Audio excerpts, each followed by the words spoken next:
Hello, I'm Andrew Patterson on behalf of Chatham Rock Phosphate. Welcome to this special video presentation. With me, the Chief Executive, Chris Castle. Hello, Chris. Hi, how are you today?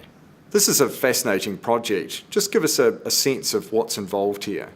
Yeah, what we're planning to do is to mine rock phosphate from the seabed just offshore New Zealand, bring it onshore and sell it in New Zealand and overseas.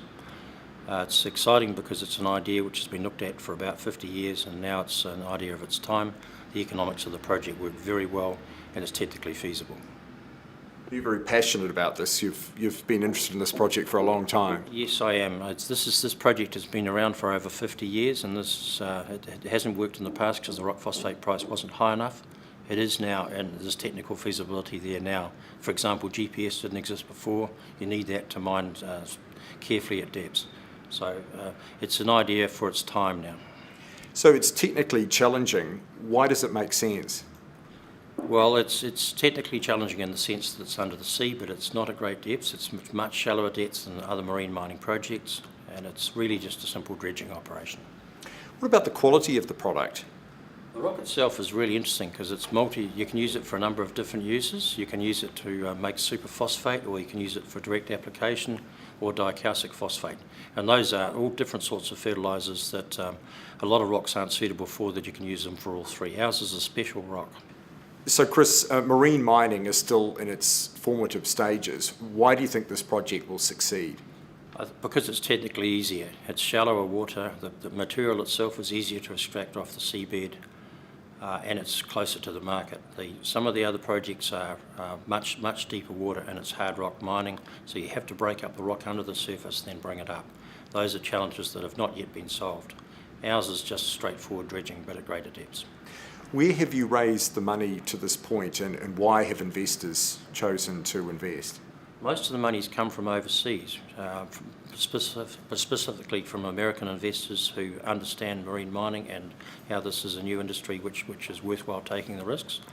The other investors have been close to the project. There's a company called Odyssey Marine that has done work for us at sea, and the third, probably most significant one, is a company called Royal Boscalis that is our technical partner and has been working on the marine mining challenges for 2.5 years now, and has decided to become a shareholder, having developed the confidence that this can be done relatively easily. What about the consents process? What's involved there? We need 2 consents. We need a mining licence, and we're well advanced towards getting that. We applied for that 9 months ago, and then we need an environmental consent, which is called a marine consent, and that's to be granted under the new EEZ regulations, which are just going into place now. We're well advanced on that too. We've already pre-lodged our application twice, and we're about to submit the final. There's a statutory time frame of 6 months for that to be completed, so we expect that licence to be granted early in 2014.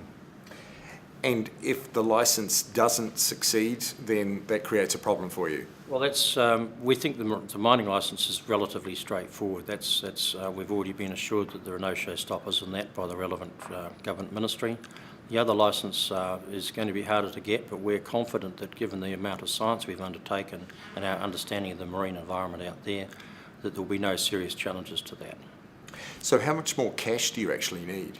Well, we need 30 million in total, and we have raised $21 million, most of it over the last 2 years in very difficult markets.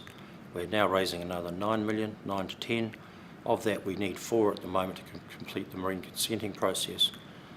So that's all we really need at the moment. And just finally, what other plans do you have for expansion beyond this particular project? Oh, that's really quite exciting what we want to do next. We've already applied for licences offshore Namibia near South Africa. We've got lined up after that a number of licences offshore South America and off the USA, where there are much larger deposits at the sort of depths where we're going to be able to operate. So we'll be a world leader in mining at these depths, and we plan to line up a total deposit size of 1 billion tonnes, not just the 25 million we have on our radar at the moment. Chris, thanks very much and good luck with the project. Thank you very much for the opportunity to talk.